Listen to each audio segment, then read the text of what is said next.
Suaraku terdengar dengan jelas.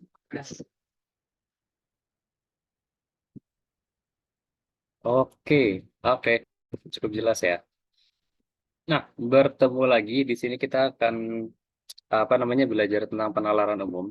Tapi di sini kita akan membahas ke tryout ke berapa nih? Tryout ke-7 ya, teman-teman. Di sini kita akan membahas tryout paket ke-7 penalaran umum. Di Sabtu sore menjelang berbuka ya, sekalian ngabuburit, sekalian kita mempersiapkan UTBK bersama. Seperti biasa, sebelum kita mulai, mari kita berdoa. Berdoa dipersilakan.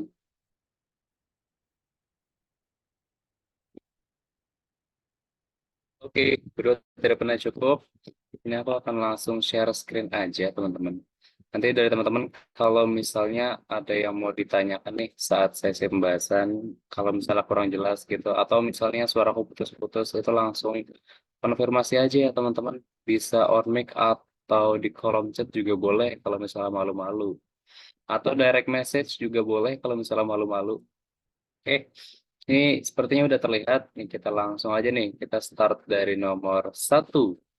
Nah, di beberapa trailer sebelumnya kita biasanya disajikan teks panjang ya teman-teman, teks panjang, terus satu teks itu untuk menjawab 6 sampai 7 nomor.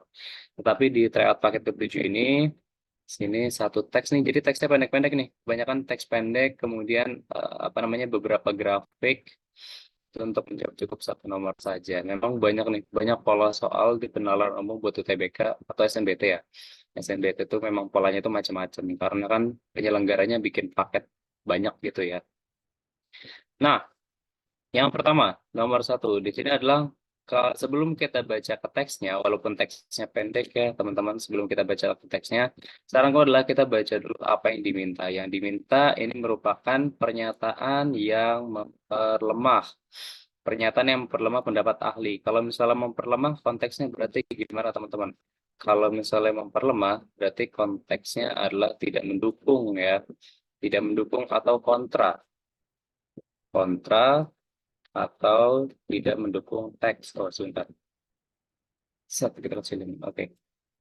Kontra atau tidak mendukung teks itu adalah memperlemah. Jadi teksnya misal teksnya tentang jeruk itu sehat gitu kan. Tapi di pernyataan di opsi di bawah itu mengatakan jeruk itu nggak sehat gitu kan. Nah, itu adalah contoh yang memperlemah.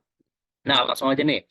Dari opsi pertama kita lihat atau kita baca dulu teksnya. Sebuah provinsi ini yang berbentuk kepulauan, mungkin provinsi di Indonesia kali ya.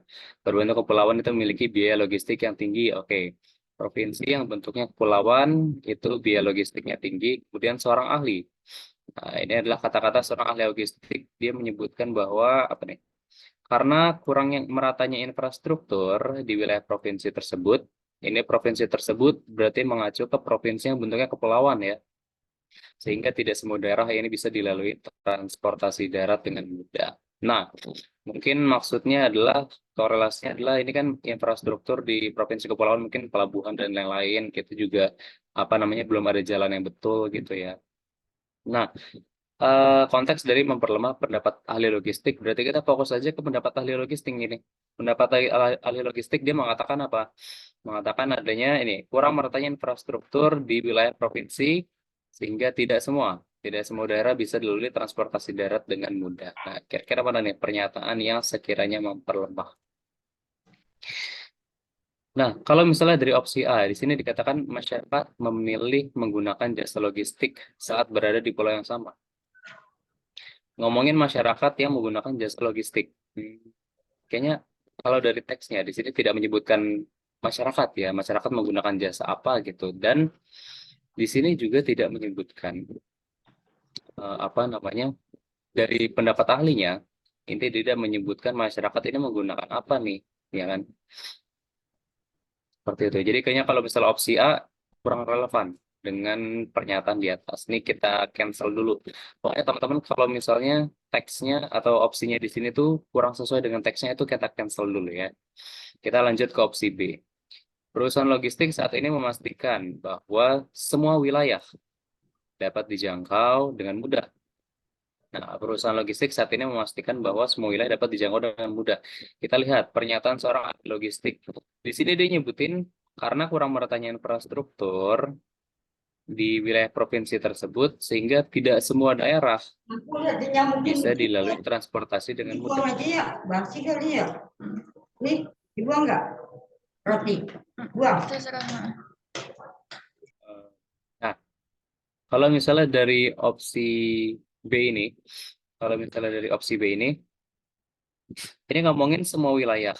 Sedangkan di sini ngomongin tidak semua daerah, mungkin daerah semua wilayah sama konteksnya ya. Kemudian di sini juga disebutkan tidak semua daerah bisa dilalui. Sedangkan ini semua wilayah bisa dijangkau. Ini konteksnya sama nih, cuman makna apa namanya kata-katanya doang beda.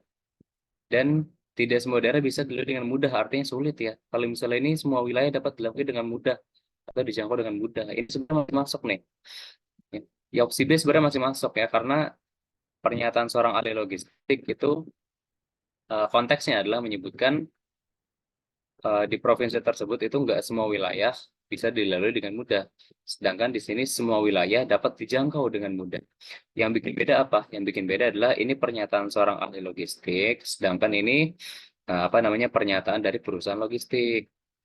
Nah, itu sebenarnya yang bikin beda. Ini sebenarnya mungkin atau apa namanya mendekati jawaban, tapi kita kunci dulu. Yang bikin jawaban ini tepat adalah yang ini nih. Semua wilayah dapat dijangkau dengan mudah. Itu kan bertolak belakang atau memperlemah ya. Perlemah dari pernyataan ahli logistik. Tidak semua daerah itu dapat dilalui dengan mudah kayak gitu. Tapi kita lihat opsi C. Opsi C ngomongin masyarakat juga nih. Masyarakat memilih perusahaan logistik. Ini apa bedanya dengan opsi A? Tidak ada bedanya. Opsi D, pemerintah provinsi belum bisa melaksanakan pembangunan infrastruktur. Ini sebenarnya jatuhnya mendukung ya, karena kurangnya infrastruktur, pemerintah belum bisa melaksanakan pembangunan. Sebenarnya ini malah jatuhnya mendukung, walaupun tidak ada di dalam teks gitu. Ini kurang juga. Terus pemerintah membuat kebijakan insentif pajak. Ngomongin yang lain, ngomongin pajak. Ini tidak ada. Berarti yang paling tepat adalah opsi yang B. Seperti itu, teman-teman. Ada pertanyaan mungkin untuk nomor satu? Silakan kalau ada pertanyaan.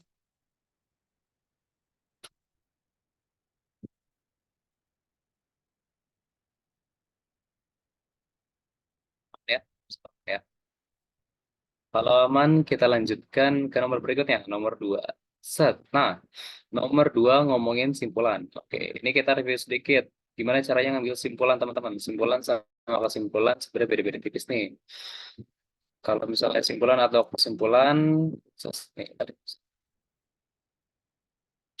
apa namanya, rumusnya, bukan rumus sih jatuhnya.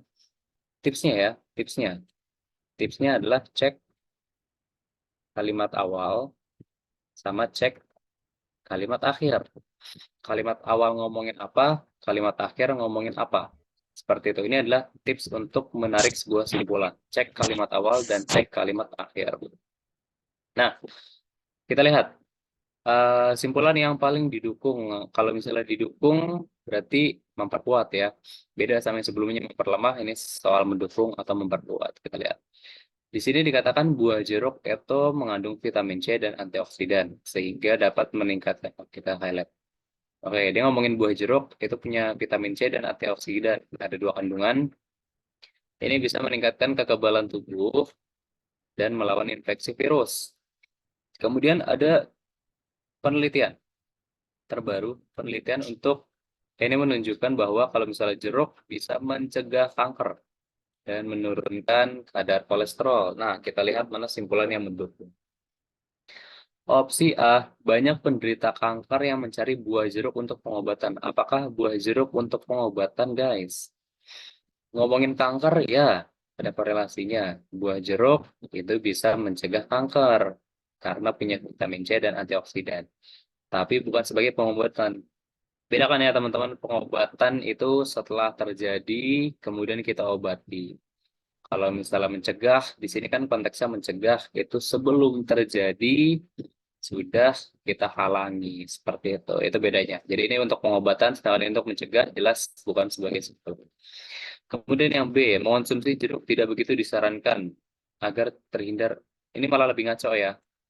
Jeruk itu baik, ini malah tidak disarankan.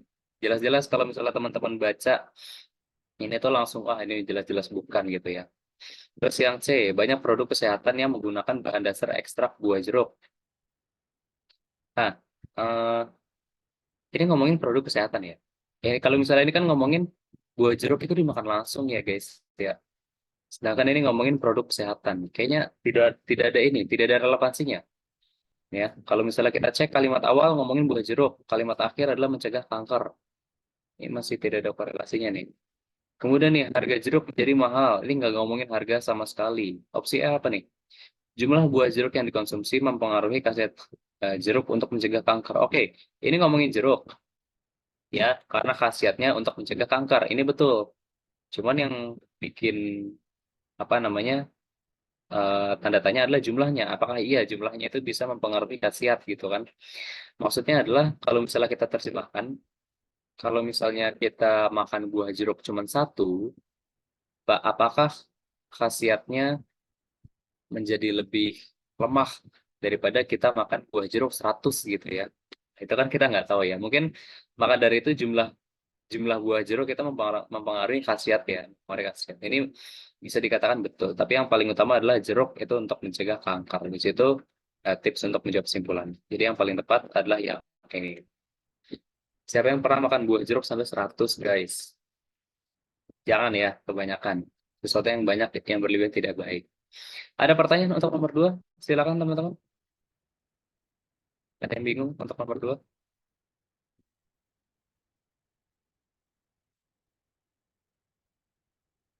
Aman ya? Oke, mantap. Kalau aman kita lanjutkan ke nomor 3. Saat nomor 3. Berdasarkan informasi tersebut. Nah, selalu baca ininya dulu ya guys. Pertanyaannya dulu, baca dulu. Manakah pernyataan berikut yang pasti benar? Nah, beda lagi nih. Pernyataan pasti benar. Tipsnya apa guys? Tipsnya adalah sesuai dengan teks. Ya, sesuai dengan teks. Teksnya, kayak contohnya gini, teksnya ngomongin 24 jam, ya udah. Berarti opsinya harus ada yang 24 jam. Kalau misalnya opsinya ada yang 23 jam, udah pasti salah. Karena kan pernyataan berikut yang pasti benar itu harus betul-betul sesuai dengan teks gitu. Walaupun ada kata ganti, misal aku menjadi saya, itu boleh. Tapi kan maknanya masih sama. Kayak gitu ya. Itu adalah tips untuk menjawab pernyataan berikut yang pasti benar pernyataannya. Nah, kita cek opsi pertama. Meskipun dengan bunga yang kecil, menabung di bank memberikan kemudahan transaksi. Kita cari aja kata kuncinya. Apakah iya bunganya kecil kalau di bank? Kita cari aja. Ada nih di bawah ini. Menabung. Ini menabung di mana ya? Ini apakah menabung? Oh, menabung di bank. Menabung di bank berbeda dengan investasi. Berarti masih ngomongin menabung di bank ya. Menabung mendapatkan bunga yang lebih rendah. Nah, kayak gini nih, bunga lebih rendah kan maksudnya bunganya kecil. Oke, sesuai. Meskipun dengan bunga yang kecil, menabung di bank memberikan kemudahan transaksi. Kita lihat aja kata kuncinya. Apakah iya kita dapat kemudahan transaksi nih kalau nabung di bank? Kita lihat. Dengan menabung di bank, oke, nasabah juga mendapatkan kebebasan dan kemudahan untuk melakukan transaksi. Nah, kita tuh cukup ngecek kata kuncinya aja guys. Teman-teman bisa lihat kata kuncinya mana nih gitu kan, yang bisa kita jadikan. Dari setiap pernyataan ya, ini bisa dikatakan betul nih, pernyataan yang pasti benar. Tapi kita cek dulu opsi-opsi lainnya ya. Ini kita kunci dulu. Kenapa bisa sesuai? Ambil kata kuncinya tadi, bunganya kecil, ya, atau ini bunganya rendah, sama kemudahan transaksi, kan sesuai. Kan? Pernyataan sesuai dengan teks. Terus kita lihat opsi B, kemudahan bertransaksi selama 24 jam. Oke, kemudian bertransaksi selama 24 jam. Oke, ini betul ya. Transaksi selama 24 jam ya, kemudian bertransaksi selama 24 jam. Apakah menjadi alasan yang utama? Nah, di sini tidak menyebutkan alasan ya. Kalau misalnya tidak menyebutkan alasan, berarti masih kurang tepat nih. Karena alasannya kan ada banyak. Pertama, kebebasan transaksi, kemudahan transaksi, bunga yang rendah. Kan alasan orang beda-beda. Kecuali disebutkan di teks, kalau misalnya kemudahan transaksi itu menjadi alasan utama. Cuma di sini nggak disebut alasan utama. Masih kurang tepat. Kita cek opsi lainnya. Opsi C. Menabung di bank menjadi sangat menarik. Ini maksudnya kenapa menarik ya? Karena lebih ya, lebih cepat mendapatkan bunga. Emang iya ada kata-kata lebih cepat, guys. Lebih cepat dapat bunga, emang ya. Saat ini menabung di bank merupakan cara yang dianggap paling aman. Oke, ini aman untuk menyimpan uang.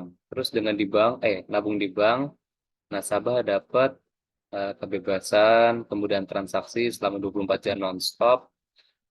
Tapi kalau investasi, bunganya lebih rendah. Ini nggak ada ngomongin bunganya dapat lebih cepat ya. Nah, kata kuncinya ini, karena lebih cepat mendapatkan bunga. Ini nggak ada kata-kata lebih cepat. Ya udah, langsung aja coret. Orang yang melakukan investasi tidak bisa bertransaksi setiap saat. Emang ya? Apakah perbandingan antara investasi dengan nabung di bank adalah transaksi yang bebas? Di sini investasi itu cuma disebutkan sekali dan yang dibandingkan dengan investasi adalah bunga yang lebih rendah, guys. Jadi kalau misalnya ini ngomongin nabung nabung di bank itu caranya aman, aman, kebebasan dan kemudian transaksi. Tapi ini tidak dibandingkan dengan investasi. Yang dibandingkan dengan investasi hanya bunga yang rendah. Ya, tidak ada transaksi setiap saat itu tidak dibandingkan ya, masih kurang tepat. Nah, kita lihat nabung investasi lebih cocok karena mencari kemudahan dalam menyimpan uangnya. Tidak ya, investasi masih juga ngomongin tentang ini bunga yang rendah seperti itu. Nah, seperti itu teman-teman. Jadi teman-teman bisa lihat ada nggak nih kata-kata yang ada di teks ini gitu untuk menjawab pernyataan yang pasti benar. Lihat aja teksnya, ada nggak tuh kata-katanya? Kayak kata-kata lebih cepat, terus apa namanya membandingkan investasi dengan bunga, gitu. Jadi cukup lihat aja sesuai dengan teks atau tidak. Oke. Ini nomor 3. Ada pertanyaan dari teman-teman? Silakan. Mau ini, kan berarti tuh kalau misalkan yang pasti benar tuh informasi lengkap dari itunya tapi pakai bahasa lain juga itu berarti termasuk yang pasti benar kan ya? Soalnya kan tadi di salah satu opsi kan ada yang ngebahas tentang investasi. Di situ juga kan tapi ngebahas investasi tapi eh cuma investasinya doang gitu. Sedangkan di kalimat itu tuh yang lebih dibahas tuh tentang nabung di banknya. Jadi kayak sebenarnya itu tuh Betul. cari kalimat yang sama kayak paragraf itu, tapi pakai bahasa yang beda ya. Tapi yang paling mendekati sama informasi yang semua ada di situ gitu. Betul sekali. Betul, betul. Jadi benar banget apa namanya kita cari lebih oke, kalimat sama, maknanya sama itu apa namanya bisa dikatakan kalimatnya bisa beda, tapi maknanya sama kayak gitu. Kayak misalnya ini bunga yang lebih kecil, bunga yang lebih rendah, kalimatnya beda, tapi maknanya sama. Seperti itu. Jadi benar-benar kita sesuai dengan apa yang ada di teksnya. Kemudian di sini juga yang unik adalah di sini kan ada opsi yang ini nih. Yang mana ya? Opsi yang C, misal opsi yang C. Di sini kalimatnya adalah kalau misalnya kita tafsir yang dibandingkan antara apa namanya investasi dengan menabung di bank itu adalah bunga yang lebih cepat. Sedangkan kalau misalnya di sini maknanya adalah perbandingan yang dibandingkan antara investasi dengan nabung di bank adalah bunga yang lebih rendah. Nah, itu kan jelas udah jelas beda. Rendah sama cepat kan udah beda. Berarti kalau misalnya udah beda maknanya, apa namanya? Ya udah berarti itu bukan jawabannya. Nah, di sini kita teman-teman belajar untuk menafsir setiap katanya gitu. Dan kita juga harus memisahkan kalimat yang awal ini nih. Ini cuman ngomongin kelebihan. Nah, ini cuman ngomongin kelebihan bank. Jadi sebenarnya seluruh kalimatnya ini ngomongin kelebihan menabung di bank, yaitu aman, terus apalagi nih, bebasan transaksi, kemudian transaksi. Tapi ada satu kekurangan, yaitu bunga yang rendah. Di bunga yang rendah ini dibandingkan dengan investasi, kayak gitu. Jadi investasi itu nggak dikaitkan sama transaksi, sama kebebasan transaksi, atau yang paling aman tuh enggak. Tapi investasi cuma dikaitkan dengan bunga yang lebih tinggi daripada bank, seperti itu, teman-teman. Jadi betul banget, apa namanya, kita lihat yang maknanya tuh benar-benar sama gitu sama yang ada di teks walaupun kata-katanya beda seperti itu. Ada ini lagi teman-teman? Ada yang mau ditanyakan lagi atau ada yang mau disampaikan lagi?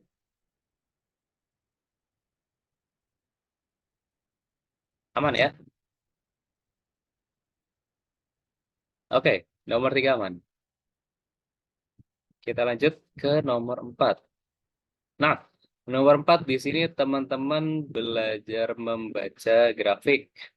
Di sini kita akan fokus ke grafik ya. Kita akan fokus ke grafik, ini kita gedein dikit deh. Set, set. Oke, sebelum kita baca grafiknya, kita cari dulu opsinya ya. Kita lihat dulu opsinya mana yang sesuai dengan grafiknya. Opsi A, tidak ada penurunan. Oke, penurunan jumlah kecelakaan yang angkanya melebihi 25 kejadian pada 10 tahun pertama. Kita cek dulu 10 tahun pertama itu dari mana aja? 2010, 1, 2, 3, 4, 5, 6, 7, 8, 9, 10 sampai 2019 ya. 2020-nya kita lewatin dulu. Nah, kalau misalnya penurunan berarti kita lihat grafik yang menurun. Yang menurun ada di mana aja nih? 2012 ke 2013 menurun, jelas ya. Terus 2014 ke 2015 menurun. Di sini dikatakan angkanya nggak lebih dari 25. Tapi kalau misalnya kita lihat angkanya, 593, 437, jelas-jelas itu malah lebih dari 100 tuh turunnya, ya kan? Jadi ini udah pasti tidak benar. Kemudian, yang B, penurunan jumlah kecelakaan terbanyak dalam 10 tahun pertama. 10 tahun pertama masih ngomongin 2010 sampai 2019. Terjadi di tahun 2015 ke 2016. Ya, penurunan jumlah kecelakaan terbanyak. 2015, 2016. 2015 ini 2016 ini naik ya grafiknya ya. Tidak terjadi penurunan. Ya, ini tidak terjadi penurunan, ini jelas-jelas salah nih. Wah, lanjut aja langsung ke opsi C. Jumlah kejadian kecelakaan paling sedikit di tahun 2015. Kita lihat 2015 tergolong rendah nih, yaitu 423. Tapi apakah ada yang lebih rendah daripada 423? Ini di atasnya terus nih. Ah, ini udah jelas enggak? 437, 423, 2015 masih rendah. 439, 2015 masih rendah. Oh, ini nih. 2010, 413, masih ada yang lebih rendah daripada 2015. Berarti 2015 bukan yang paling sedikit. Kalau misalnya paling sedikit itu udah nomor 1 nih. Kurang 4. Kemudian, kenaikan jumlah kecelakaan terendah atau peningkatan ya, jumlah kecelakaan terendah itu dalam 10 tahun pertama di tahun 2010 ke 2011. Peningkatan yang paling rendah. Nah, kenaikan kecelakaan terendah 2010 2000. Ini kenaikannya sebesar berapa nih guys? 26. Apakah ini yang paling rendah? Ini 26. Di 10 tahun pertama masih ngomongin 2019, 2010 ke 2019. Ini ada peningkatan yang lebih kecil juga nih. 423 ke 443. Ini cuma 20. Masih ada yang lebih rendah guys peningkatannya dibanding 2010 ke 2016. Jelas-jelas opsi D salah. Kayaknya benar opsi E, tapi kita cek. Kenaikan jumlah kecelakaan tertinggi dalam 10 tahun pertama ini ada di 2013 ke 2014. 13 ke 14 ini ya. Ini kenaikannya berapa nih? 686, 437 ke 686. Ini sekitar 240-an ya. 249. Sekitar 249. Yang lebih gede sebenarnya ada lagi nih. 2009 ke 2020. Tapi 2020 nggak masuk 10 tahun pertama. Ya, 10 tahun pertama itu 2010 dihitungnya guys, dihitung nomor 1. Jadi 10 tahun pertama tuh bukan sampai 2020 tapi sampai 2019 kayak gitu. Jadi yang benar adalah benar ini opsi E yang paling. Jadi jangan terkecoh ya, untuk 10 tahun pertama itu bukan 2010 sampai 2020, tapi 2010 sampai 2019 karena 2010-nya kan dihitung.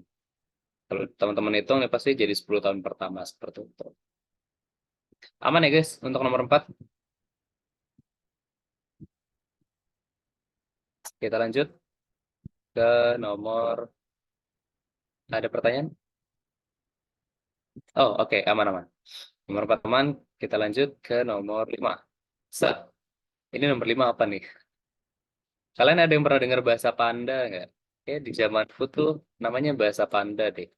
Bahasa Panda tuh bahasa yang dia apa huruf-huruf yang diacak-acak gitu ya. Kayak gini nih. Ini acak-acak huruf kayak gini tiba-tiba menjadi malam inaugurasi. Gimana coba caranya?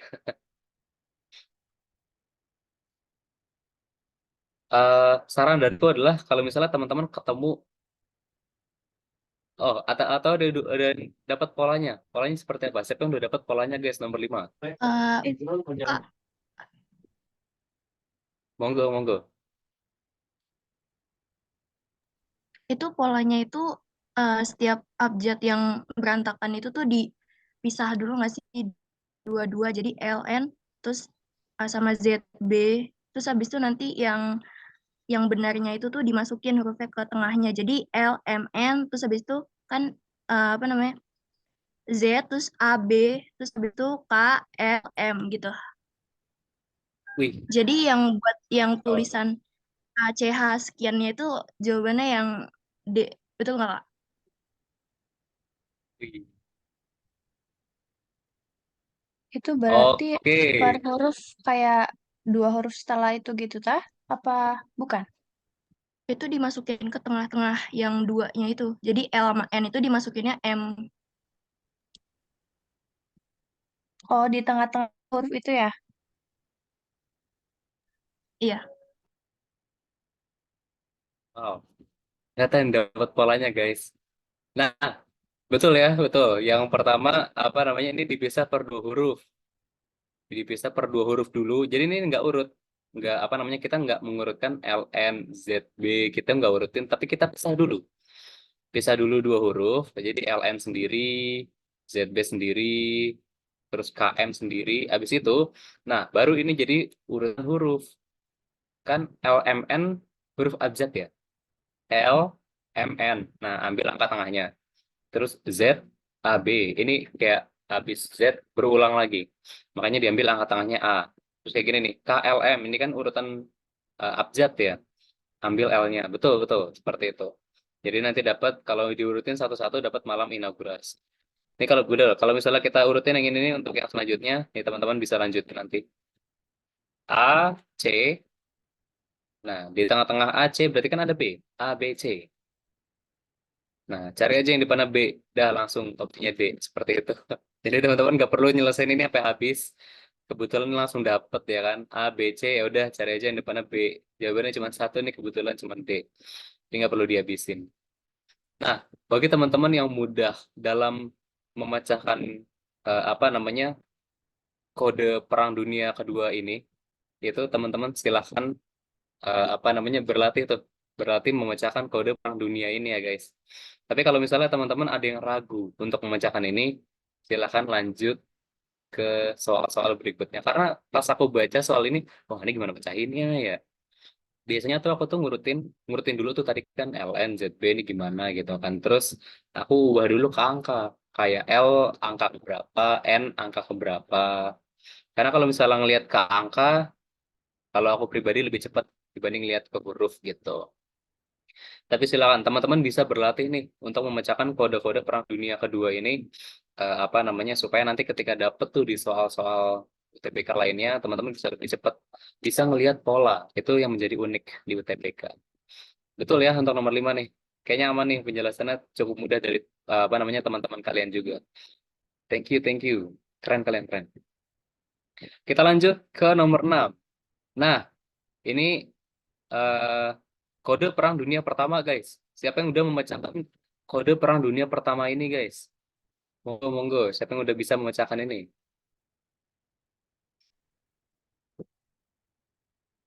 Kalau itu kayaknya tinggal dibalik aja nggak sih Kak? Lihat yang fokus di nomor empatnya itu.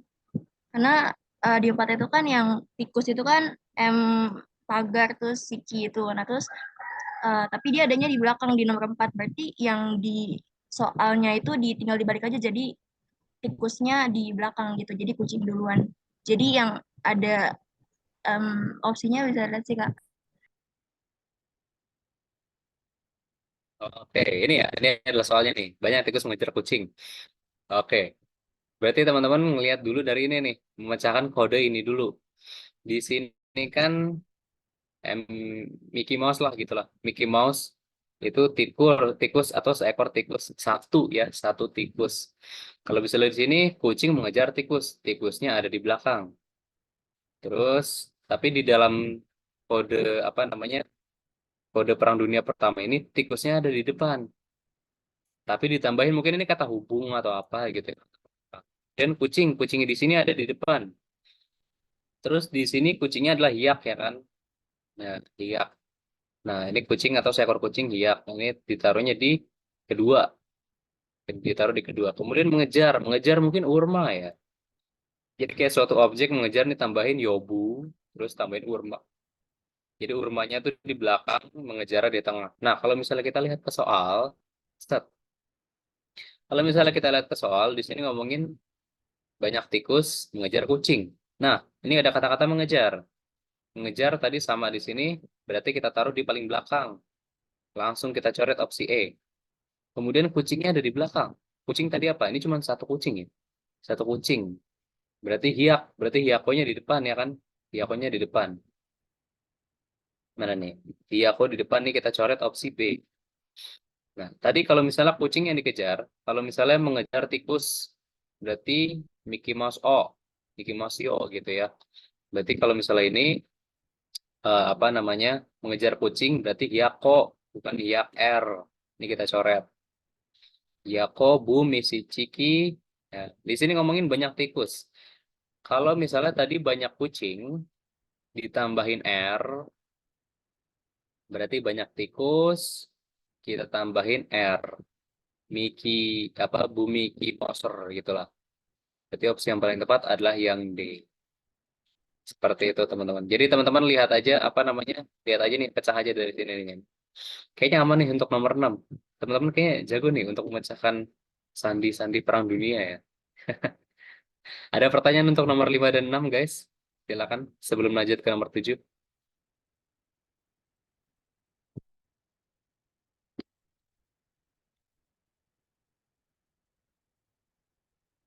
Oke, aman ya. Aman, aman, aman. Oke, ini pemecah-pemecah sandi nih. Kita lanjut ke nomor 7. Nomor 7 masih ngomongin grafik, cara membaca grafik. Grafik ini tentang apa sih? Ini grafik ini adalah persentase kelulusan pada kedua ujian. Ada dua ujian. Oh, ini ujian teori, ujian praktek dari tahun 2015 sampai 2019. Oke. Kalau nah, kalau yang warnanya terang itu teori, kalau yang gelap itu praktek. Sayang nih ya kalau misalnya pakai grayscale itu agak-agak sulit gitu. Tapi nggak apa-apa, teman-teman pasti bisa ngeliat. Yang ditanya apa sih? Pada tahun berapa? Tahun berapa jumlah peserta lulus praktik paling besar? Kalau paling besar berarti grafiknya paling atas. Yang lulus praktek warna hitam ya udah cari aja yang warnanya hitam paling atas. Ada di 2017. Langsung aja jawabannya C seperti itu. Oke, kurasa untuk pembacaan grafik yang ini cukup mudah nih buat teman-teman. Kita lanjut ke nomor 8. Nah, 8 memperlemah dan tidak memperlemah. Balik lagi. Kalau misalnya memperlemah berarti tidak mendukung atau kontra ya. Kontra. Kalau misalnya tidak memperlemah ya bahasa lainnya memperkuat ya. Kalau memperkuat ya mendukung. Kayak misalnya kamu suka dia, dia suka kamu. Berarti kan mendukung. Oke, ya, oke. Next. Lanjut. eh Ini kita baca dulu ini aja dulu. Jumlah pekerja yang berasal. Oke, ini ngomongin pekerja dari generasi milenial itu semakin banyak. Terus ada seorang ahli psikologi itu menyebutkan kalau ahli psikologi kerja bahwa pekerja milenial itu cenderung memiliki komitmen organisasi yang rendah. Maksudnya mungkin komitmen untuk bertahan di perusahaan itu tuh rendah gitu ya. So, komitmen makanya banyak nih. Komitmen organisasi bisa apa namanya? Kita punya etos kerja atau kita punya disiplin atau kita apa namanya? Setia, loyal gitu ya kayak gitu. Sekarang kita lihat pernyataan yang pertama. Pernyataan yang pertama ngomongin apa? Pekerja milenial ini sering berpindah-pindah tempat kerja. Kalau misalnya berpindah-pindah tempat kerja, berarti nggak loyal tuh sama perusahaan tersebut. Maknanya gitu. Berarti kalau misalnya di sini dikatakan sering berpindah-pindah tempat kerja, tidak loyal. Kalau tidak loyal berarti komitmennya rendah. Berarti masuknya ke apa? Masuknya ke tidak memperlemah, artinya mendukung ya, mendukung pernyataan ini. Pernyataan ini dikatakan generasi milenial komitmennya rendah. Terus pernyataan yang pertama, iya, dia komitmennya rendah, soalnya sering berpindah-pindah tempat kerja. Nah, berarti mendukung kayak gitu. Kayak kita tuh menggunakan bahasa kita sendiri, guys, untuk membuat atau menyimpulkan ini pernyataan mendukung atau enggak. Terus kita lihat yang ini. Pekerja milenial itu memberikan ide-ide terbaik untuk tempat kerja lainnya. Memberikan ide-ide terbaik untuk tempat kerja lainnya. Kira-kira ini memperlemah atau memperkuat nih malah. Coba kita lihat. Generasi milenial, memperlemah masuknya ya. Generasi milenial itu memiliki komitmen organisasi yang rendah. Kenapa? Soalnya dia memberikan ide-ide terbaik untuk tempat kerja lainnya. Tapi ini kan konteksnya tempat kerja lainnya, guys. Tempat kerja lainnya. Berarti dia setia ke perusahaan sendiri atau dia mengkhianati. Ini maknanya makna ganda. Ini kita tandain dulu. Kita lihat opsi yang C. Banyak pekerja milenial bekerja di perusahaan untuk jangka waktu yang lama. Wah, jangka waktu yang lama. Tetap nih pegawai tetap. Kalau misalnya dia tetap atau setia loyal ke perusahaan, berarti dia komitmennya tinggi. Ya, langsung ini berarti memperlemah. Pernyataannya adalah komitmen komitmen generasi milenial rendah. Kalau misalnya dia loyal atau setia kerja dalam jangka waktu yang lama, berarti komitmennya tinggi. Jelas memperlemah. Banyak perusahaan mengapresiasi etos pekerja milenial. Orang komitmennya rendah, yang mau apresiasi siapa? Jelas memperlemah. Terus kita lihat lagi opsi E. Banyak perusahaan yang mengeluhkan kinerja milenial. Kenapa banyak perusahaan mengeluhkan kinerja milenial? Karena pekerja milenial itu komitmen organisasinya itu rendah. Jelas berarti memperkuat, teman-teman. Seperti itu. Kayak gitu. Jadi teman-teman bisa menggunakan gaya bahasa teman-teman sendiri untuk menyatakan ini kayaknya memperlemah deh, ini kayaknya memperkuat deh. Tapi ini aku sedikit ragu nih untuk yang pernyataan yang kedua. Coba, kenapa pernyataan yang kedua memperlemah, guys? Kenapa pernyataan yang kedua memperlemah? Dia memberikan ide-ide terbaik untuk tempat kerja lainnya.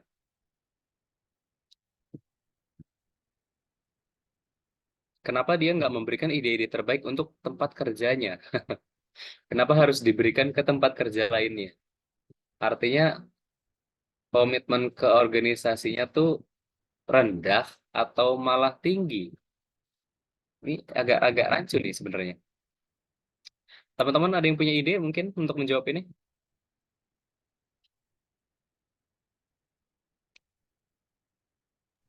Kalau menurut saya itu benar sih yang kayak kakak bilang pertama. Jadi itu ke tempat kerja lainnya dia memberikan ide-idenya untuk perusahaan lain gitu misalnya. Jadi enggak untuk perusahaannya sendiri gitu. Nah, artinya kalau misalnya dia memberikan ide ke perusahaan yang lain, terus dia nggak tidak memberikan ide ke perusahaannya sendiri, berarti kan komitmen organisasi dia ke perusahaan dia sendiri itu rendah. Kalau misalnya rendah berarti jatuhnya ini tidak memperlemah atau memperkuat. Tapi mungkin dia punya komitmen organisasi yang tinggi di perusahaan lain. Tapi masalahnya adalah, nah ini sebenarnya sedikit rancu nih teman-teman. Masalahnya adalah komitmen organisasi yang dimaksud adalah komitmen organisasi ke perusahaan sendiri atau ke perusahaan yang lain. Siapa tahu dia kerja di dua tempat, ya kan? Kan bisa makna ganda. Misal aku kerja di perusahaan A dan kerja di perusahaan B. Yang A kerja di kantor, yang B kerja di rumah. Nah, ide-ideku itu habis untuk aku berikan ke perusahaan yang kerja di rumah. Jadi pekerjaanku yang di kantor itu ya wes asal aja gitu kan. Itu kan aku tetap punya komitmen. untuk perusahaan B, tapi tidak perusahaan A. Ini makna ganda, teman-teman. Jadi aku sarankan teman-teman kalau misalnya ketemu apa namanya yang bisa dua makna kayak gini, itu aku saranin teman-teman terjemahin dari acuannya ke sini dulu pernyataannya. Komitmen organisasinya tuh kayak mana? Di sini kan konteksnya adalah ya pasti pekerja itu fokus aja dong di satu pekerjaan. Apa namanya? Di konteks ini ya teman-teman. Tapi kalau misalnya untuk bicara kehidupan lainnya itu lain lagi. Di konteks ini adalah kita harus fokus aja ke organisasi satu dulu gitu kan. Gak usah ngomongin kerjaan yang lain. Ketika teman-teman ada di lingkungan A, fokuslah di A. Ketika di lingkungan B, berarti fokuslah di B. Kayak gitu teman-teman. Jadi ini apa namanya lebih cenderung ke tidak memperlemah atau mendukung. Ada pertanyaan untuk nomor 8 silakan. Ini ada berapa nomor ya? 30 ya? Wah, kita harus running nih guys. Kita lanjut ya ke nomor 9. Set. Oke, nomor 9 mau apa nih? Berarti gua opsi.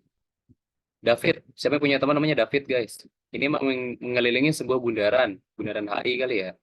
Oh, diameter 15 meter, nggak mungkin HI. Dengan diameter 15 meter sebanyak 20 kali dalam waktu tertentu. Maka dengan waktu yang sama, David dapat memiliki bundaran berdiameter 12 meter. Oke, waktunya sama. Bundaran yang pertama 15. Bundaran yang kedua 12. Ini menggunakan perbandingan. Ada dua perbandingan terbalik dan perbandingan tidak terbalik. Kalau misalnya perbandingan tidak terbalik atau senilai, kalau misalnya David ngelilingin 15 meter 20 kali, berarti kalau misalnya diameter yang berkurang, si David cuman bisa ngelilingin berarti kurang dari 20 kali. Itu kalau misalnya senilai. Tapi ini kayaknya konteksnya berbalik nilai. Kenapa? Logikanya teman-teman. Kalau misalnya teman-teman bisa ngelilingin 15 meter sebanyak 20 kali, berarti kalau misalnya 12 meter aja, teman-teman berarti bisa lebih dari 20 kali dong. Kayak gitu. Berarti ini konteksnya adalah terbalik. Kalau misalnya terbalik gimana? Berarti 15 meter sama dengan X ini per 20. Seperti itu. Ini adalah konsep perbandingan terbalik. Kenapa ini bisa disebut terbalik? Karena kan 15 meter setara 20.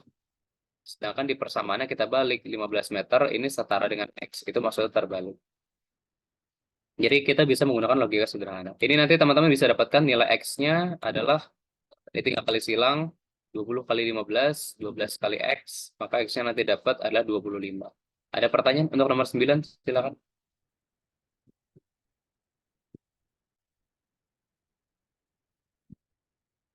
Oke, aman ya.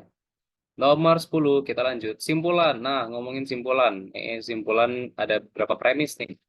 Setiap mahasiswa peserta seni musik itu adalah poli atau teater. Oke, ini kita bisa gambar. Di sini, ini kita gambar sini ya. Seni musik atau SM ya. Setiap mahasiswa peserta seni musik adalah poli atau teater. Mungkin ada yang lain. Di sini ada poli atau teater. Kemudian, tidak ada mahasiswa peserta bola voli atau teater yang bukan peserta seni lukis. Jadi tidak ada mahasiswa, ini boleh deh. Tidak ada mahasiswa peserta bola voli atau teater yang bukan seni lukis. Berarti kalau misalnya dia bola voli atau teater, berarti dia pasti seni lukis ya. Ini kita gambar gimana ya? Nih. Ini berarti masih masuk nih. Dia juga seni lukis atau SL gitu aja lah. Terus dikatakan Irina, salah. Irina ini merupakan mana nih? Irina bukan seni lukis. Kalau misalnya ini berarti kita bisa langsung aja guys. Kalau misalnya bukan seni lukis, berarti bukan voli, bukan teater. Kalau misalnya bukan voli, bukan teater, berarti bukan seni musik. Cari aja dari kata-kata bukan semuanya gitu.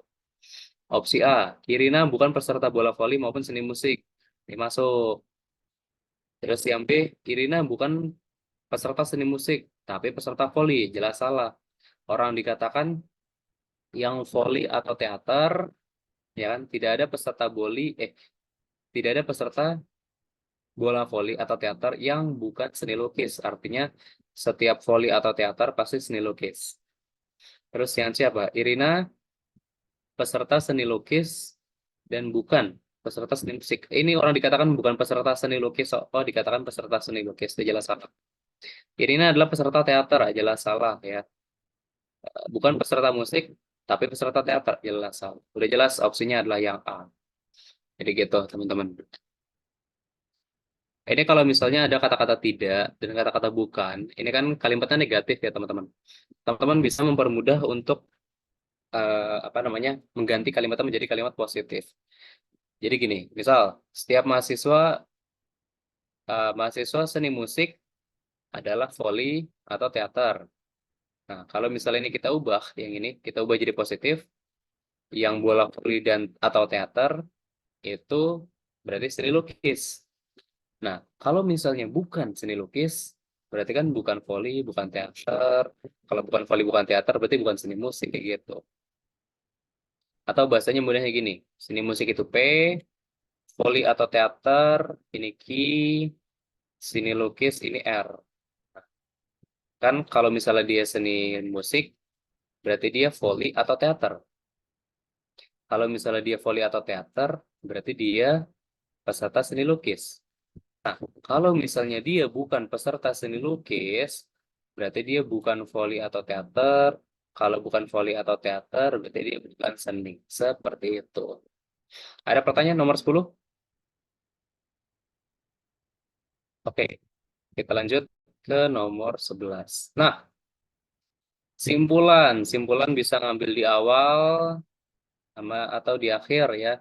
Cek kalimat awal, cek kalimat akhir. Durian lebih manis daripada apel. Durian lebih manis, harganya lebih mahal dan lebih banyak diminati pembeli. Walaupun mahal banyak diminati. Siapa yang suka durian, guys? Kita lihat simpulannya. Opsi A, apel yang lebih mahal dan banyak diminati pembeli.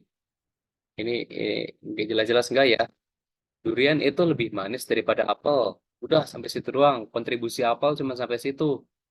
Habis itu durian yang lebih manis harganya, lebih mahal dan lebih banyak diminati pembeli. Berarti ini kan ngomongin durian, bukan ngomongin apel. Terus ini ngomongin apa? Durian yang tidak lebih manis daripada apel harganya murah. Nggak mesti ya. Di sini kan kontribusi apel itu hanya sebatas rasa manis. Tapi tidak berkontribusi apel itu jadi lebih mahal daripada durian, kan enggak. Apel tuh cuma sebatas kontribusi pada rasa manis. Tidak pada harga yang mahal atau banyak diminati pembeli kalau kita baca teksnya. Ini jelas bukan opsinya. Terus ini apa? Durian lebih banyak diminati walaupun harganya lebih mahal. Ini lebih masuk nih. Ya kan, durian lebih manis, harganya memang mahal, tapi banyak diminati pembeli.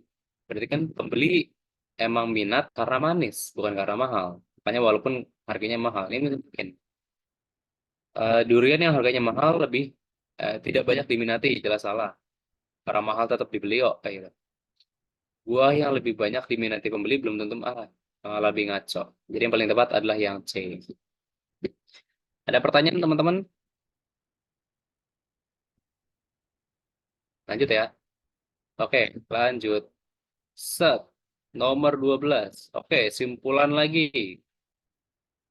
Semua bangunan tua adalah luas dan unik. Oke, bangunan tua, anggap aja P itu luas dan unik. Semua ya, ingat semua. Nah, di sini dikatakan bangunan A itu luas, tapi tidak unik. Berarti gimana? Kalau misalnya dia bangunan tua, semua bangunan tua itu pasti luas dan unik. Nah, si A ini, bangunan A ini luas, tapi tidak unik. Kalau misalnya udah ada satu, di sini kan konotasinya dan ya. Kalau misalnya dan berarti luas dan unik harus digabung atau harus bersama-sama. Kalau misalnya terpisah seperti ini, A itu luas tapi tidak unik. Ya udah, berarti ini langsung kita kasih negasi. Negasi Q. Kalau misalnya negasi Q, berarti di sini negasi P. Berarti apa? Bangunan luas, bangunan A bukan bangunan tua. Seperti itu. Cari aja, bangunan A bukan bangunan tua. Ini jelas opsi A. Opsi B, bangunan A adalah bukan bangunan tua. Baik bangunan tua luas ataupun bangunan tua yang unik. Ini mungkin nih. Tapi kenapa dipisah ya? Oh. Opsi C, bangunan A, bangunan tua. Ya, salah. Bangunan A, bangunan tua luas. Salah. Bangunan A yang tidak unik. Ini ngomongin tua ya. Jadi kita korelasinya adalah ke bangunan tua gitu. Bangunan A itu tua atau enggak. Jadi yang paling tepat adalah yang B. Seperti itu. Aman, teman-teman? Sampai sini? 11-12 untuk apa namanya? Ini jatuhnya apa ya? Silogisme ya? Ada pertanyaan?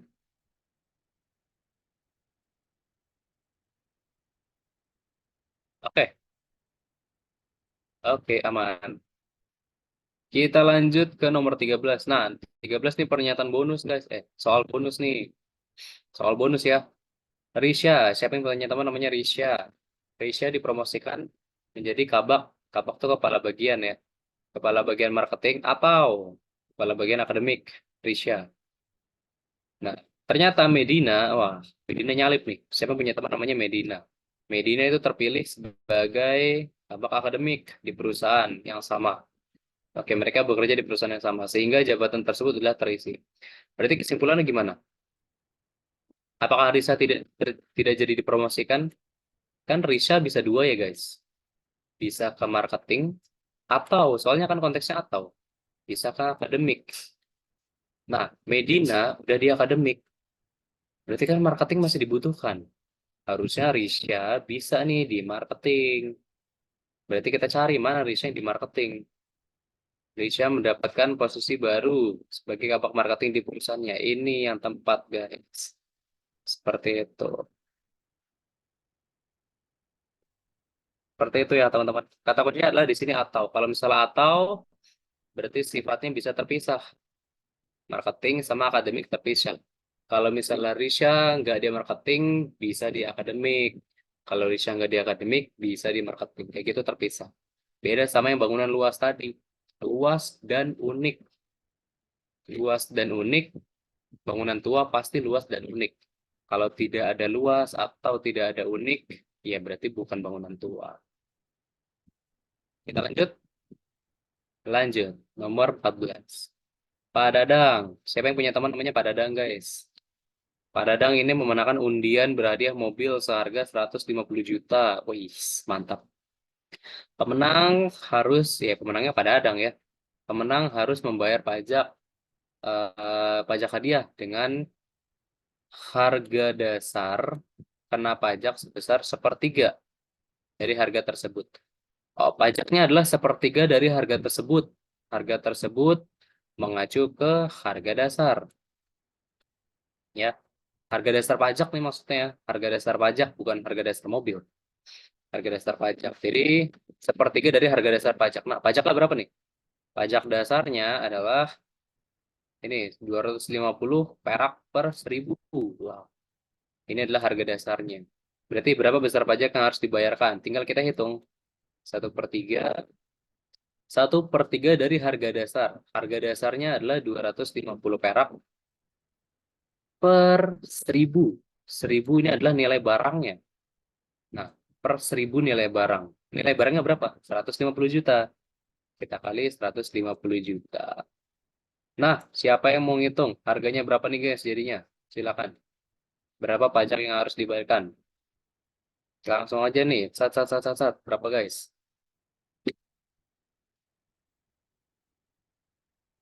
Ini coret. Ini 3 coret. Ini coret. Ini coret jadi 50. 5, ambil aja angka depannya. 5 kali 25. Yes, betul. A ya, 125. Oke, good. Ada pertanyaan untuk nomor 14 mungkin? Siapa yang bingung dalam menafsirkan ini, guys? Jadi penafsirannya adalah pemenang bayar pajak hadiah dengan harga dasar. Harga dasar kena pajak sebesar 1/3 dari harga tersebut. Jadi 1/3 dari harga dasarnya Nah, harga dasar pajaknya adalah 250 per 1000. Harga dasarnya dikali per 1000, 1000 ini kan nilai barang kan ada 150 juta. Seperti itu. Lanjut, nomor 15. Simpulan yang paling didukung. Kalau misalnya didukung, berarti teksnya ngomongin apa, kita dukung. Atau apa namanya, memperkuat. Teksnya ngomongin apa sih? Kekurangan vitamin D dapat menyebabkan osteoporosis pada usia lanjut.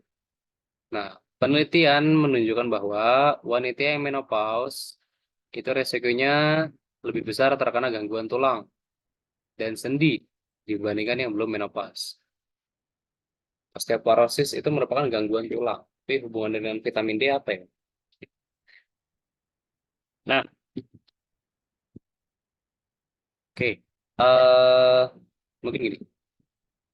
Vitamin D,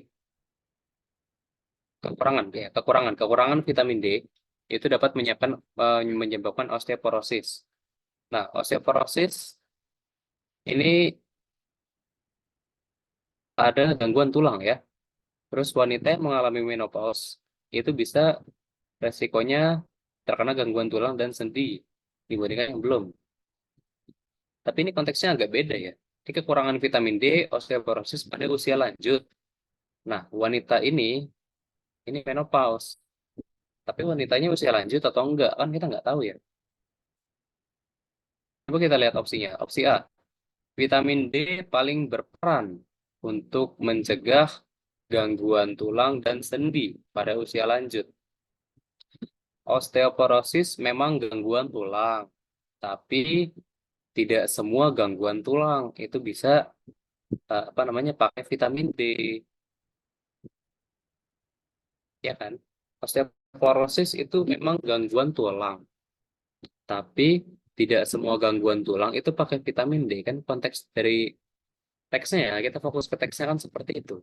Ini kurang tepat tapi mendekati nih. Kita lihat yang B. Gangguan tulang dan sendi dapat disembuhkan dengan makanan dan minuman yang mengandung vitamin D. Nah, kalau misalnya kita kekurangan baru terkena osteoporosis. Balik lagi ini gangguan tulang dan sendi tidak ini nih, tidak relevan. Tapi di sini konteksnya adalah disembuhkan dengan vitamin D. Jatuhnya sebenarnya bukan disembuhkan nih, tapi kalau misalnya kita kekurangan, kita kena osteoporosis gitu. Tapi ya kalau untuk mengobati osteoporosis ya kita banyakin vitamin D mengonsumsi gitu ya. Opsi C, kita lihat opsi C. Wanita yang osteoporosis tidak mengonsumsi makanan dan minuman yang mengandung, waduh, ini agak rancu juga nih, wanita yang osteoporosis. Di sini kan ngomongin wanita yang menopause ya. Wanita yang menopause. Ini wanita yang osteoporosis tidak mengonsumsi. Ini agak rancu juga nih. Coba wanita yang menopause selalu mengalami, selalu lagi. Emang selalu ya guys? Resikonya lebih besar. Kalau misalnya ngomongin resiko itu tidak selalu ya guys. Resiko itu kayak kemungkinan terjadi gitu loh. Resiko tuh tidak selalu, tapi resiko tuh mungkin mungkin terjadi. Itu resiko. Jadi resiko itu tidak selalu ya. Resikonya resikonya lebih besar, berarti adalah mungkin terjadi, kemungkinan terjadinya lebih besar, kemungkinan terjadinya lebih besar kayak gitu. Tapi bisa aja nggak terjadi gitu kan. Ini kan cuma ngomongin kemungkinan. Terus apa lagi nih? Jadi tidak selalu. Ini konteks selalunya sebenarnya udah salah nih. Yang apa? Makanan dan minuman yang mengandung vitamin D itu disarankan untuk untuk itu disarankan untuk dikonsumsi oleh wanita yang menopause. Kenapa? Karena vitamin D, emang di sini dikatakan vitamin D bisa menolong ini, bisa menolong gangguan tulang. Soalnya kalau misalnya dia menopause, gangguan tulang dan sendi. Tapi gangguan tulangnya itu tidak selalu osteoporosis. Tapi kalau osteoporosis pasti disebabkan oleh vitamin D. Ini agak rancu nih. Dari teman-teman ada yang ingin menyuarakan pendapat mungkin untuk menjawab soal nomor ini berapa? 15 ya? 15.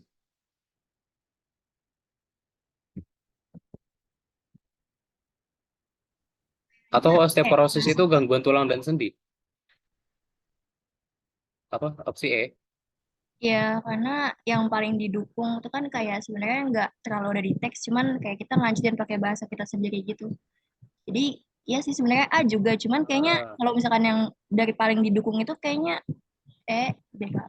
Karena yang vitamin D paling berperan juga kan di atas nggak diterangin kalau misalkan itu paling atau sangat berperan gitu. hmm, betul. Nah, sama E itu mungkin. Yang paling mungkin E. Yang bikin rancu adalah osteoporosis. Atau osteoporosis itu gangguan tulang dan sendi. Nama lainnya apa? Ya, ini pengetahuan umum kita harus ditingkatkan, guys. Atau pengetahuan umumku ya. Osteoporosis apakah gangguan tulang dan sendi? Ya, nanti. eh Paling didukung. Simpulan yang paling didukung. Mungkin simpulan. Simpulannya adalah vitamin D paling berperan untuk mencegah gangguan tulang dan sendi pada usia lanjut. Tapi kalau misalnya opsi A, ini cuman ngomongin vitamin D pada usia lanjut. Kalau misalnya gangguan tulang dan sendi itu merupakan osteoporosis, ya berarti opsi A ini nggak mendukung semua bacaan, cuman mendukung kalimat pertama. Tapi kalau misalnya kita pakai opsi E, makanan dan minuman yang mengandung vitamin D disarankan untuk dikonsumsi oleh wanita wanita menopause. Benar tadi, kalau misalnya kita bisa menggunakan bahasa sendiri. Kenapa? Soalnya vitamin D ini bisa apa namanya mencegah osteoporosis ya kan kalau misalnya kita dapat memenuhi vitamin D. Dan ini juga ngomongin bisa disarankan untuk wanita yang menopause. Wanita menopause resiko terkena gangguan tulang dan sendi. Jadi itu bisa mencakup atau mendukung semua bacaannya. Kalau yang opsi A itu cukup ke kalimat satu doang, tidak ke semua bacaan. Yang paling tepat adalah yang E. Tuh, mantap. Sepertinya kalian kritis juga ya. Oke, kita lanjut ya. Kita lanjut ke nomor 16. Nih, kita speed run sedikit. Pernyataan berikut yang menguatkan. Oke, konteksnya masih sama. Memperkuat, menguatkan, tidak memperlemah, mendukung. Vitamin D bersumber dari sinar matahari. Oke. Berjemur di bawah sinar matahari dapat membantu menurunkan resiko kanker. Oke. Ada rekomendasi untuk paparan sinar matahari itu selama 10 hingga 20 menit. 2 sampai 3 kali seminggu. Oke. Paparan sinar kita lihat mana yang memperkuat bahwa berjemur dapat menurunkan resiko kanker. Paparan sinar matahari pada kulit merupakan cara terbaik untuk sintesis vitamin D. Ini menguatkan, Bok. Yang bikin kuat apa sih? Kalau misalnya kita terpapar sinar matahari, oke, ini cara terbaik untuk sintesis vitamin D. Masalahnya di sini ada parameter waktu, guys. Kalau misalnya kita terpapar 2 jam di bawah sinar matahari, yo, apakah ini menurunkan resiko kanker? Enggak ya, malah ini ngaco nih. Kalau misalnya apa namanya konteksnya masih kurang kuat. Terus vitamin D dapat larut dalam lemak yang banyak ditemukan ikan. Ini kita nggak ngomongin ikan, langsung aja coret. Jika tidak dikonsumsi berlebihan, suplemen vitamin D, ini ngomongin berjemur ya, langsung aja coret, ngomongin berjemur. Ini apa? Peneliti menunjukkan bahwa sedikit, emang peneliti ya? Ini peneliti ya? Oh, menguatkan. Ada penelitian menunjukkan bahwa sedikit paparan sinar matahari itu dapat mengurangi resiko kanker. Ini jatuhnya bisa mendukung nih, karena didukung oleh peneliti.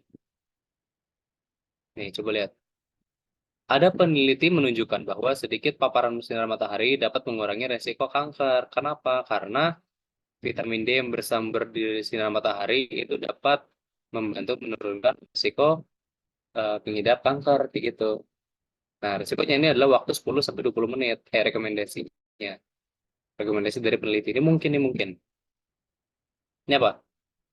Ngomongin suplemen lagi. Udah jelas coret aja yang ada suplemen sama minyak ikan tadi. Sama sekali tidak ada di teks. Oke. Kalau misalnya yang di teks ngomongin sinar matahari, ya udah kita ngomongin sinar matahari aja, guys.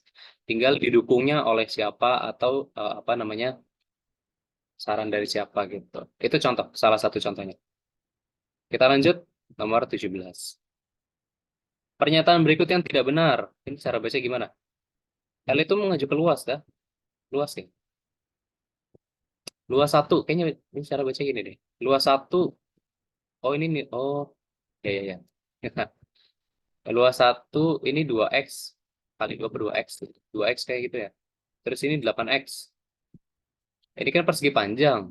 Berarti luas pertama apa? 8x kali 2x. Berapa guys? 16x kuadrat. Ini betul. Luas yang kedua. Ini 2x. Ini 10. 10 kali 2x. 20x. Ini betul. Luas yang ketiga. Ini 10. Ini 15. 15 kali 10 150. Ini betul. Luas yang keempat. 120x. 15 kali 8x. 15 kali 8 berapa guys? 120x. Lah ini betul. Kalau kita jumlah gimana? Yang 2x 20x. Yang 4 120x. Kalau kita jumlah 100, ya ini betul. Lah gimana? Nomor 17, apakah aku salah ngitung guys? Atau benar? Ini nggak ada jawabannya kah? Benar semua nih. Apa kita ada yang salah ngitung? Kayaknya enggak ya. Luas 1 16x kuadrat. Ya x kali x kan x kuadrat. 8 kali 2 16. Luas 2 10 kali 2x 20x.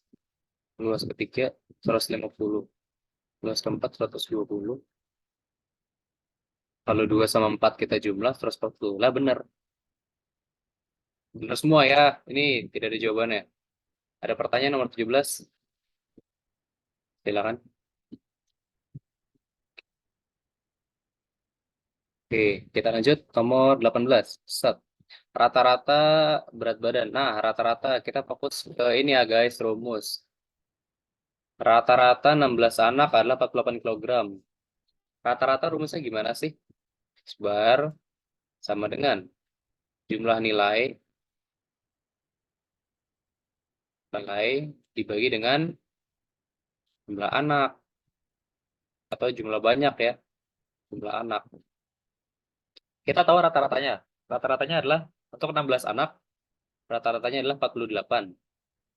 Jumlah anaknya 16. Berarti kita bisa hitung jumlah nilainya dong.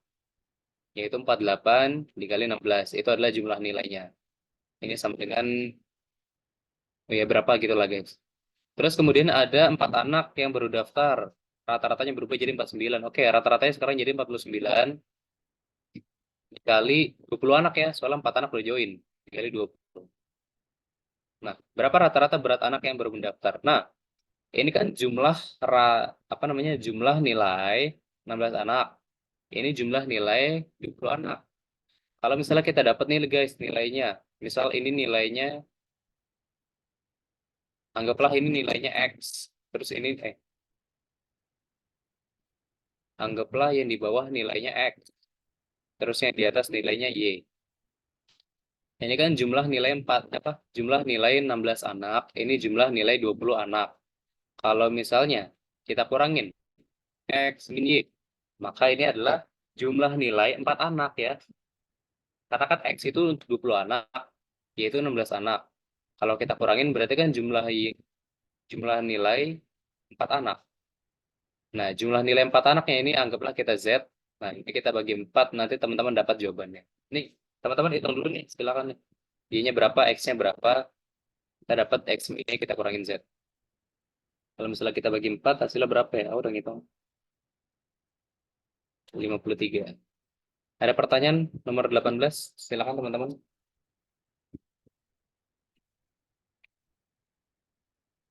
Fokusnya ke sini ya guys, ke rumusnya. Kita cukup mencari jumlah nilainya aja. Jumlah nilai 20 anak, asumsikan X. Jumlah nilai 16 anak, asumsikan Y. Nanti teman-teman bisa hitung. Nah, kalau misalnya kita kurangin hasilnya, berarti kan ini menjadi jumlah nilai 4 anak doang. Nah, jumlah nilai 4 anak, ya berarti kan ke sini. Jumlah nilai 4 anak, terus kita bagi jumlah anak. Karena yang ditanyakan rata-rata berat badan anak yang baru mendaftar. Yang baru mendaftar kan 4 anak tadi. Nanti dapat nilainya berapa? 53. Kalau tidak ada pertanyaan, kita lanjut nih. Oke, kita lanjut. Set. 19. Jika Rida, siapa yang punya teman namanya Rida. Rida libur sekolah, maka ia akan berenang. Rida tidak berenang atau tidak pergi ke bioskop. Oh, apa nih? Negasi. Ada yang tahu negasi, guys? Negasi itu apa namanya? Negasi itu kalimat apa ya? Sorry.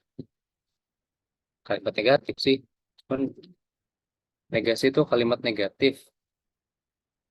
Kalimat, ya negasi itu kalimat negatif. Menyangkal. Oh, menyangkal boleh tuh, menyangkal. Good word. Menyangkal kalimat negatif. Contoh, aku hari ini makan. Berarti negasinya apa? Aku hari ini tidak makan. Atau aku makan tidak hari ini. Itu menyangkal. Atau kita negatifin kalimat. Nah, kalimat negatifnya apa? Ini berarti kita harus bikin kalimat dulu nih.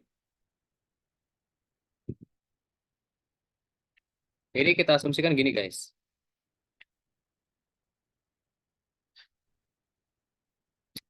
Oke, ada beberapa yang bisa kita negasikan. Yang pertama adalah tidak menjadi ya. Ini kita bikin dulu kalimat positifnya. Step pertama adalah bikin kalimat positif. Bikin kalimat positif. Gimana cara bikin kalimat positif? Kita ambil dari simpulan. Simpulannya apa? Nah, kita ambil simpulan dari sini. Ini kan jika Rida libur sekolah, jika Rida libur sekolah, maka ia akan berenang. Rida tidak berenang atau tidak pergi ke bioskop. Ini kita bikin positif dulu biar sama. Rida berenang atau pergi ke bioskop. Kita punya kalimat kedua, Rida berenang atau pergi ke bioskop. Nah, sekarang yang pertama kita punya kalimat atau premis pertama, kita punya premis kedua. Di premis stepnya gini guys, di premis pertama ada kata-kata berenang, di premis kedua ada kata-kata berenang. Nah, kita ubah premis kedua menjadi sifatnya tuh positif dulu. Jadi Rida berenang atau pergi ke bioskop. Kayak gitu yang pertama. Berarti kita punya premis ketiga nih. Nah, sekarang di sini kita ambil, di sini kan sama-sama udah positif, apa? Berenangnya udah positif nih. Ini berenang, ini berenang. Kalau di sini kan belum positif. Nah, berarti kita ambil jika Rida libur sekolah atau pergi ke bioskop. Nah, ini kita ambil simpulannya. Berarti simpulannya adalah Rida libur sekolah atau pergi ke bioskop. Itu adalah simpulannya, teman-teman. Jadi teman-teman nggak perlu bikin kata-kata atau kalimat yang kayak apa namanya make sense atau enggaknya tuh nanti dulu guys. Aduh, ini naruhnya di mana lagi nggak muat. Oh, sini terus sini.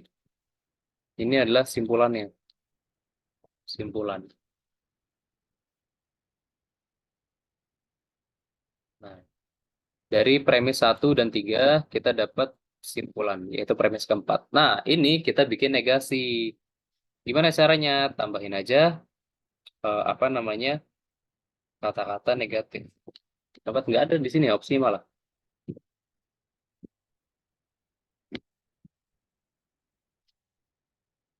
Ini apa nih?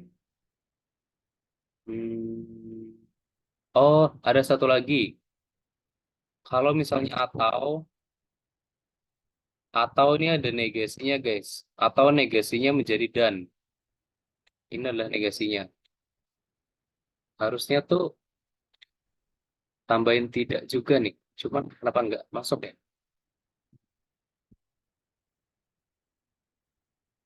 Mungkin negasinya tuh tidak harus di seluruh kalimat nih. Tidak harus menggunakan kata-kata negatif. Tapi atau ini bisa menjadi ini loh apa namanya?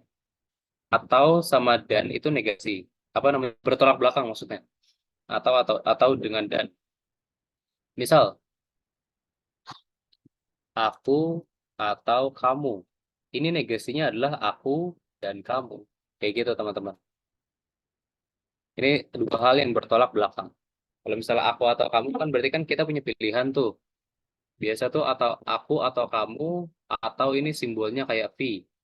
Kalau dan simbolnya tuh kayak V balik kayak gitu. Jadi dan ataunya ini kita bikin negasi. Berarti negasinya kita ambil dari situ. Maka jawabannya adalah yang E.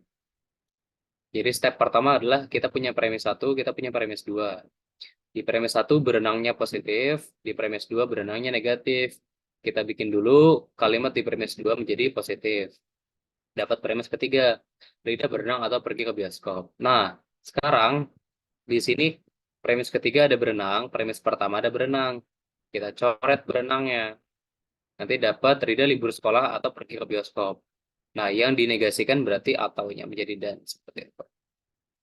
Ada pertanyaan nomor 19?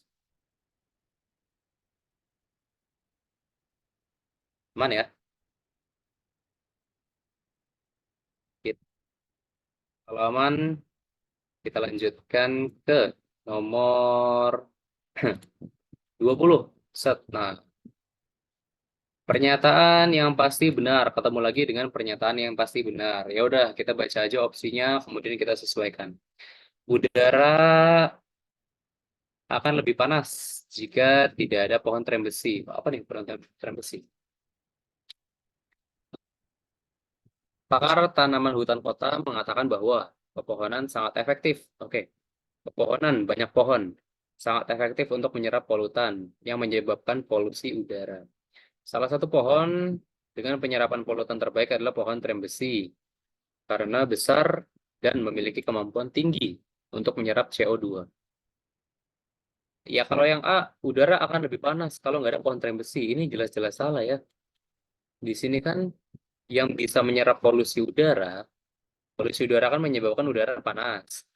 Yang bisa yang bisa mengurangi polusi udara itu pepohonan. Banyak pohon, nggak cuma trem besi. Kebetulan trem besi yang paling tinggi kemampuannya. Jadi nggak mesti nih. Yang A salah. Yang B, semua pohon yang efektif menyerap polutan memiliki ukuran yang besar. Iya. Guys, kalau misalnya di apa namanya? Di teks itu tidak ada kata-kata semua, jangan sekali-kali pilih kata-kata semua, guys. Karena kalau misalnya semua itu benar-benar 100% total gitu ya. Kalau misalnya ada kata-kata semua di sini, di opsi, tapi di teks nggak ada kata-kata semua, jangan dipilih.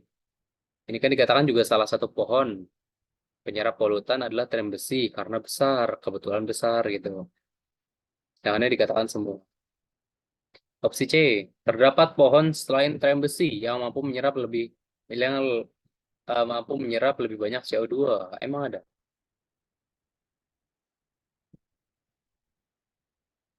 Emang ada pohon lain ya selain trem besi? Mungkin ada, cuman masalahnya di teks itu nggak disebutkan nih. Iya nggak? Di teks itu tidak disebutkan. Yang disebutkan adalah trem besi itu punya, ini nggak ada apa namanya konteksnya tidak ada perbandingan nih. Tidak ada perbandingan besi dengan yang lainnya gitu. Di sini juga dikatakan kan salah satu pohon. Berarti sebenarnya ada pohon lain. Tapi kita nggak tahu. Terdapat pohon selain trem besi yang mampu menyerap. Ini mungkin nih sebenarnya nih. Ini mungkin nih. Coba. Salah satu pohon penyerap polutan terbaik adalah pohon trem besi. Karena besar. Apa gara-gara terbaiknya ya? Jadi di nomor 1 gitu ya. Trem besi nomor 1 kali. Sedangkan kalau di sini kan ada pohon selain trem besi yang mampu menyerap lebih banyak CO2. Artinya ada yang lebih baik lagi daripada trem besi. Sedangkan di sini dikatakan salah satu pohon terbaik. Apakah di nomor 1 atau gimana nih? Rancu-rancu. Kalau yang D gimana? Polusi udara akan menurun jika banyak pohon trem besi yang ditanam. Iya bisa sih. Sini di sini lebih masuk ini kayaknya nih. Polusi udara akan menurun jika banyak trem besi yang ditanam. Tapi apakah dia tidak akan menurun kalau trem besinya dikit? Jadi kayaknya sepertinya contoh soalnya tidak seperti itu. Pohon trem besi yang berukuran kecil tidak mampu menyerap banyak CO2. Ini juga masuk nih. Di sini kan dia mampu menyerap banyak gara-gara besar ya. Oh, dan memiliki kemampuan tinggi. Dia kecil. Kalau misalnya kecil, berarti tidak mampu menyerap banyak CO2. Ini juga mungkin nih. Wah, ini apa ya? Pernyataan yang pasti benar. Oke, yang pasti benar kira-kira yang mana guys? C, D, atau E? Ada yang punya pendapat mungkin? Silakan. Nomor berapa nih? 20.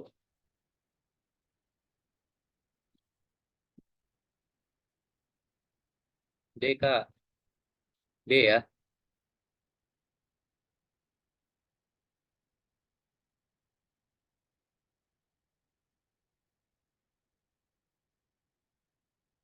Iya, pasti benar ya. Pasti benar. Opsi D pasti benar. Kalau opsi C, pohon selain tram besi mampu menyerap lebih banyak CO2. Emang ada apa mungkin ada selain tram besi yang mampu menyerap lebih banyak? Ya belum tentu. Tapi kalau misalnya jika pohon tram besi yang ditanam jika banyak, ya polusi udara akan menurun. Iya benar sih. Kita tidak ngomongin pohon lain. Oke oke. Opsi D benar. Lanjut nomor 21. Lisa. Siapa yang punya teman namanya Lisa?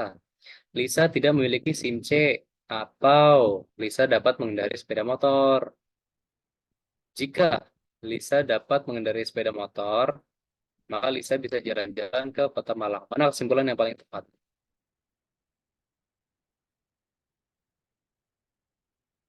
Kesimpulan kalau misalnya opsi A, jika Lisa tidak memiliki SIM C, maka tidak bisa ke Kota Malang. Apa nggak bisa ya? Ini apa nih? C, Kak. Jika Lisa memiliki SIM C, maka Lisa bisa jalan-jalan ke Kota Malang.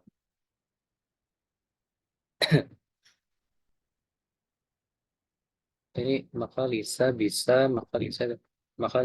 jalan-jalan ke Kota Malang. Kesimpulan.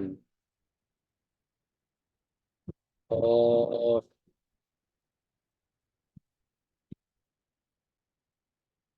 oke. Berarti konteksnya di sini kan hmm, karena di sini menggunakan kata atau, balik lagi. Berarti Lisa yang nggak punya SIM C sama mengendarai sepeda motor, ini maknanya terpisah. Kalau misalnya Lisa dapat kendaraan sepeda motor, dia bisa jalan-jalan ke Kota Malang. Nah, kalau misalnya dia tidak memiliki SIM C, ini sebenarnya bisa dikorelasikan ke jalan-jalan Kota Malang, tuh. Tapi ini terpisah. Benar ya? Ini teman-teman bisa menggunakan perumusan nih. Perumusan kayak apa namanya? P, kemudian di sini key, kemudian jalan-jalan ke Kota Malang R. Ini negatif. Tapi di sini menggunakan ini. Wah, belum dapat rumusannya. Oke, kita lanjut ke nomor 2. Kesimpulan yang tepat. Ngomongin kesimpulan lagi. Semua yang melakukan tindak ini kita kesini dulu deh.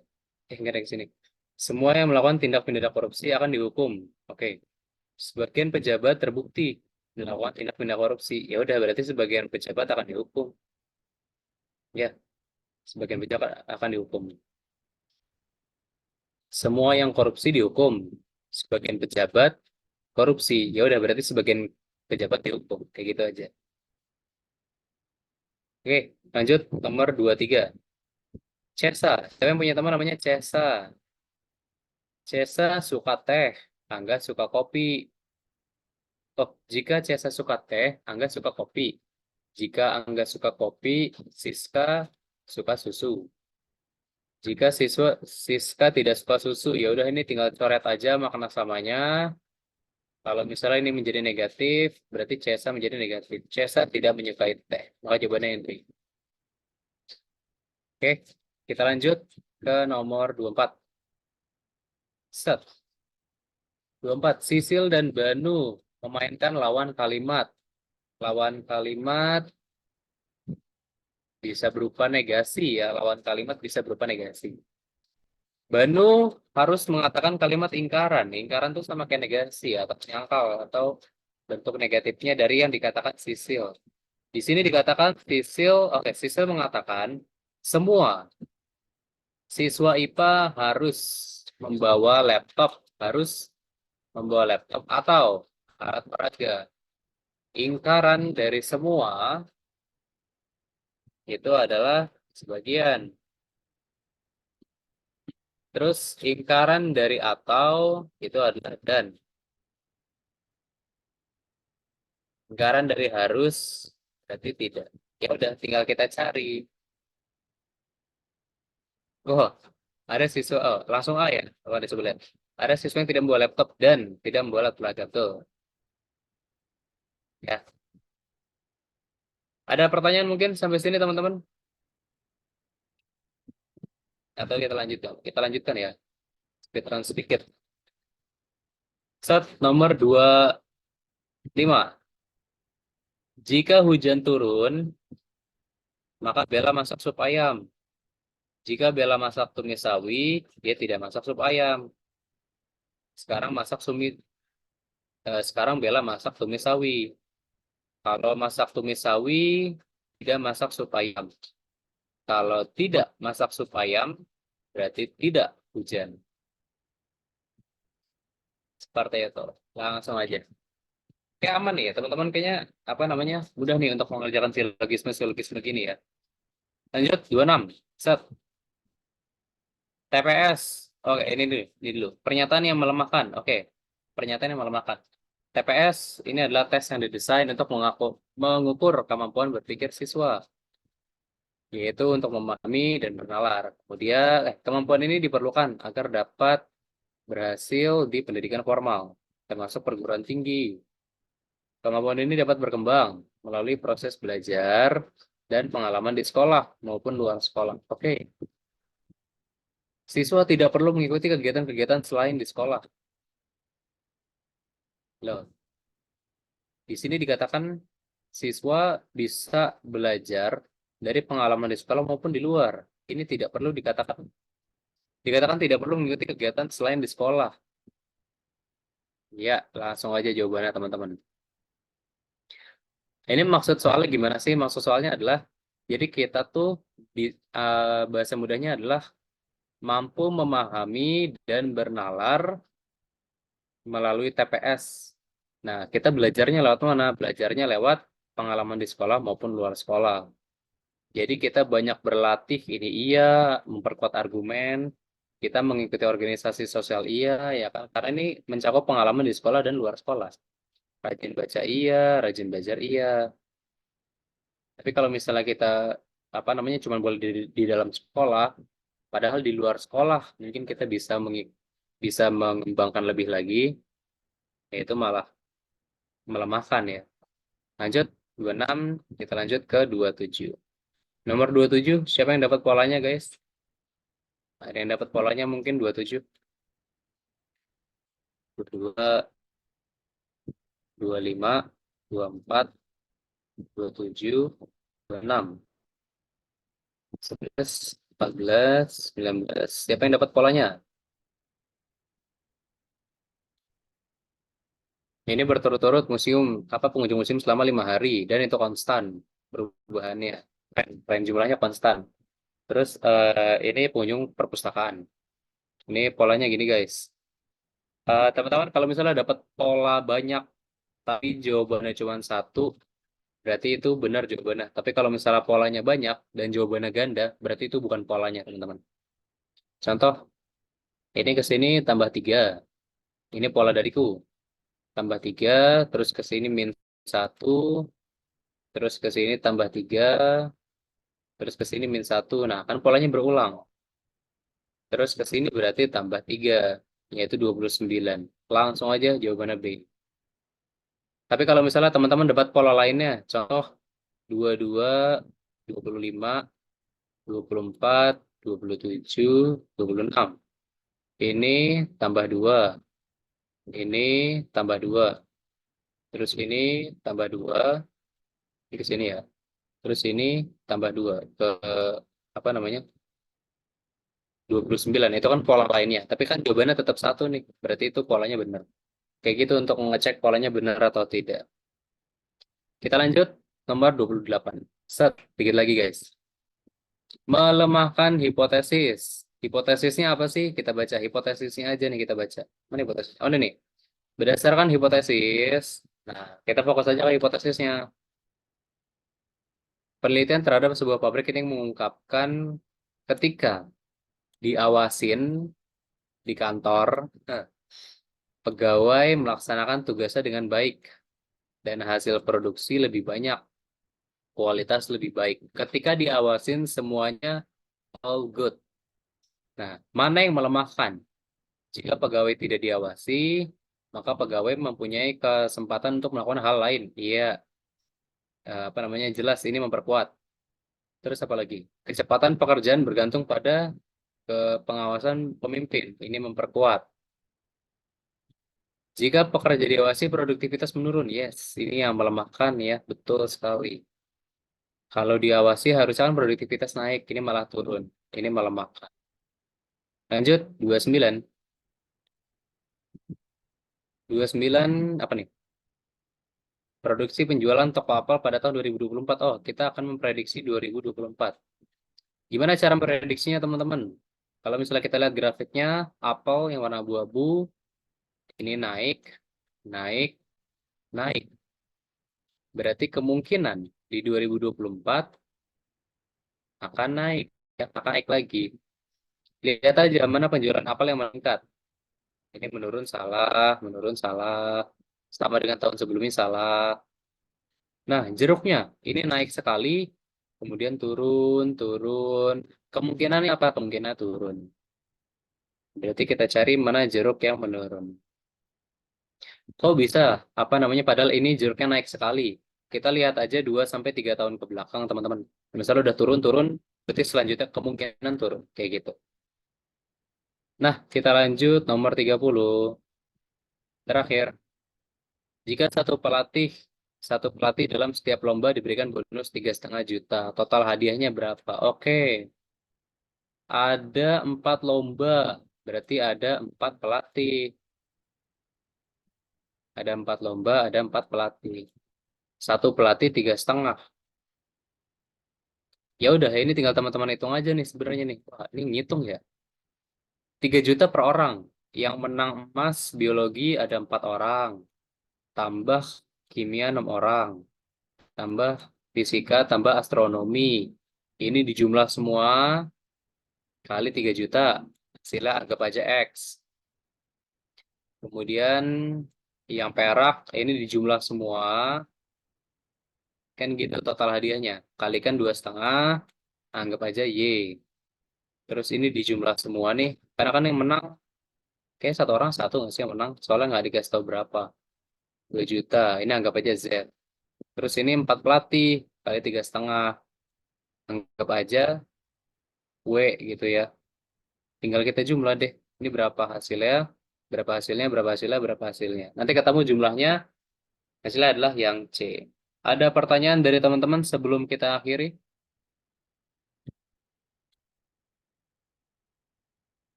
Tidak. Kalau misalnya tidak ada, mungkin kita bisa cukupkan nih. Siapa tahu teman-teman ada yang mau apa namanya nyari takjil atau lainnya. Oke, kalau misalnya tidak ada, kita cukupkan. Terima kasih banyak untuk teman-teman yang sudah menghadiri pada sore hari ini. Sebentar lagi Lebaran. Selamat berlebaran bagi yang menjalankan. Selamat melanjutkan ibadah puasanya. Semoga kita bisa mendapatkan keberkahan di bulan puasa 2024 dan bertemu di bulan puasa tahun depan dan seterusnya. Terima kasih, tetap semangat. Sampai jumpa. Selamat sore. Bye-bye.